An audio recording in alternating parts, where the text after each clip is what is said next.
नमस्कार। मैं संतोष सिंह और आज हम बात कर रहे हैं भरत तिवारी इनकाउंटर का। जी हाँ, जिस इनकाउंटर को लेकर ब्राह्मण समाज कुछ ज़्यादा ही एग्रेसिव है। ऐसा लग रहा है जैसे भरत का जो इनकाउंटर हुआ है उससे सिर्फ ब्राह्मण समाज ही आहत है। कोशिश उसी तरीके की हो रही है। खैर, सवाल आज वो नहीं है। सवाल ये है कि भरत इनकाउंटर को लेकर पुलिस और प्रशासन इस इनकाउंटर को सही साबित करने में कोई कोर कसर छोड़ने को तैयार नहीं है। पूरा एकदम ताकत लगाए हुए है।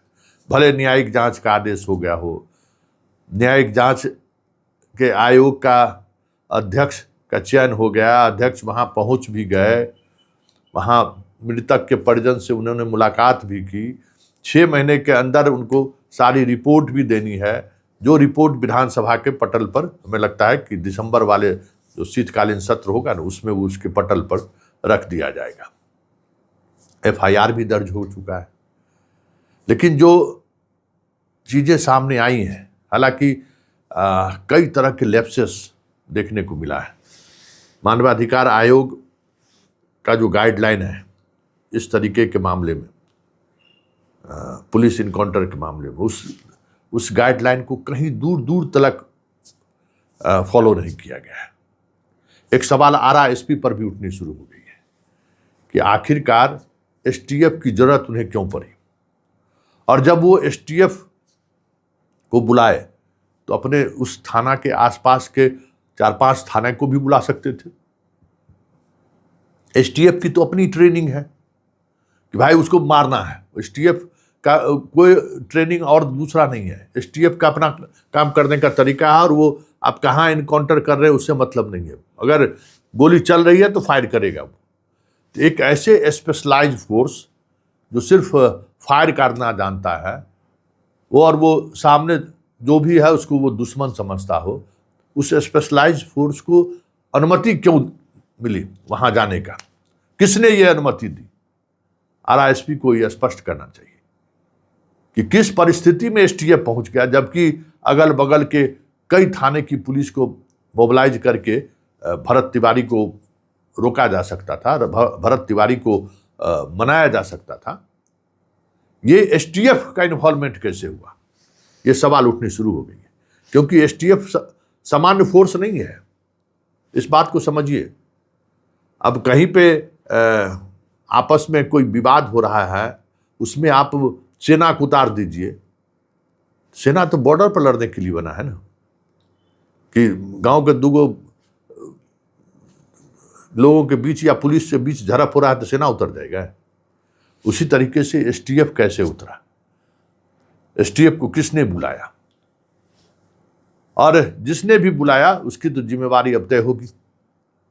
STF जैसे फोर्सों की जरूरत क्यों पड़ी, ये भी सवाल उठना शुरू हो गया है। लेकिन जो आज मूल सवाल है वो सवाल है कि भरत तिवारी के इनकाउंटर के बाद एक तो तत्काल उनको शाहपुर PSC में जांच के लिए ले जाया गया था, और उसके बाद वहाँ से आरा ट्रांसफ़र किया गया, रेफ़र किया गया।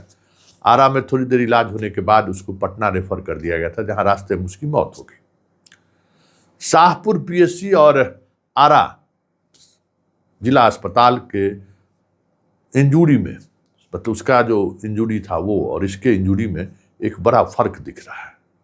और ये फ़र्क हमें लगता है कि पुलिस की कितनी भी होशियारी क्यों ना की हो, उन्हें गले की फांस पड़ सकती है। ये फ़र्क जरा देखिए, दैनिक भास्कर ने ये रिपोर्ट छापी है, ये इनकी इन्वेस्टिगेटिंग रिपोर्ट है, जिसमें पोस्टमार्टम रिपोर्ट को बदलने की बात वो कर रहे हैं कि पूरे पोस्टमार्टम रिपोर्ट को ही बदल दिया गया है।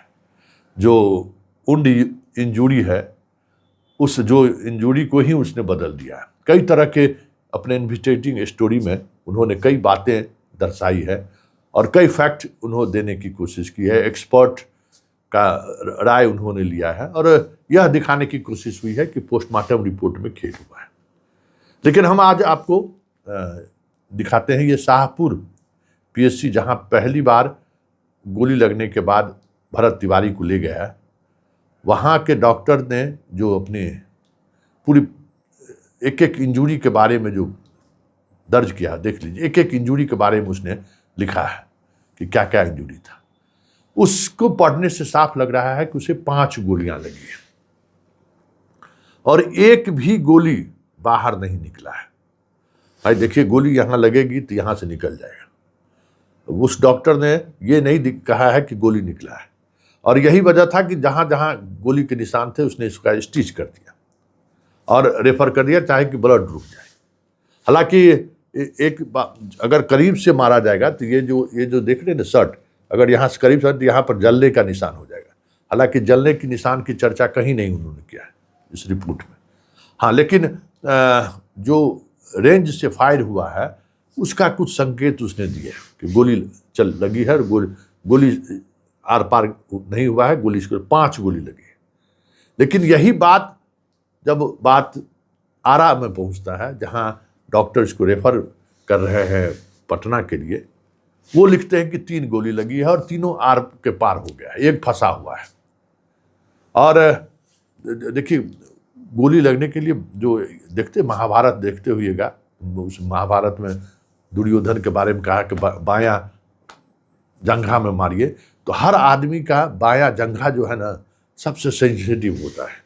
यहाँ अगर आपको चोट लग गया, अगर ज़्यादा चोट लग गया, तब फिर बहुत मुश्किल होता है। यही मेन आर्टरी है। खून जो हमारे शरीर में जो जाता है ना, वो बाएं वाला पैर के माध्यम से सबसे मोटा आर्टरी वही है, जिससे ब्लड का सर्कुलेशन काफ़ी तेज होता है। उसके फटने का मतलब है बचाना नामुमकिन, क्योंकि इतना ब्लीडिंग होता है, इतना ज़्यादा ब्लीडिंग होता है कि उसको रोक पाना बड़ी मुश्किल है। वो साधारण एक्सपर्ट डॉक्टर से वो नहीं हो पाता। उसके लिए बहुत ही विशेषज्ञ डॉक्टर की जरूरत है, जो अमूमन पीएमसीएच में भी रेयर कोई से एक्सपर्ट डॉक्टर मिल जाए तो मिल जाए, नहीं मिलता है। तो उसको उसी आर्टरी में गोली लग गई थी, इस वजह से वो उसको बचाया नहीं जाए। इतना ज़्यादा ब्लीडिंग हुआ कि वो बच नहीं पाया। लेकिन पोस्टमार्टम रिपोर्ट ने कई ऐसी चीज़ें इंडिकेट की है जो शाहपुर पीएचसी से साफ इतर है। फायरिंग को लेकर भी गोली का, हालांकि उससे तो कोई गोली का बोर पता नहीं चलेगा कि कितने बोर की गोली से मारी गई है, लेकिन जो गोली पुलिस बरामद किया होगा घटनास्थल से, किस तरीके से बरामदगी हुई है गोली, क्योंकि ये इस सब तरह के जब प्लांट आप कीजिएगा ना तो 1000 गलतियां आपसे होंगी। नेचुरल इनकाउंटर में और प्लांट इनकाउंटर में स्वाभाविक तौर पर प्रथम दृष्टया ही चीज़ें दिखने लगती है कि क्या हो सकता है। तो ये जो पूरा पोस्टमार्टम रिपोर्ट है, वो रिपोर्ट प्रथम दृष्टया देखने से तो यही लगता है कि पूरे एकदम रचा के जो है एकदम सावधानी पूर्वक ढंग से लिखने की कोशिश हुई है। लेकिन शाहपुर का जो प्रारंभिक रिपोर्ट है वो मुश्किल खड़ी कर सकती है इस पूरे ऑपरेशन में, इस पूरे इनकाउंटर में शामिल पुलिस पदाधिकारियों।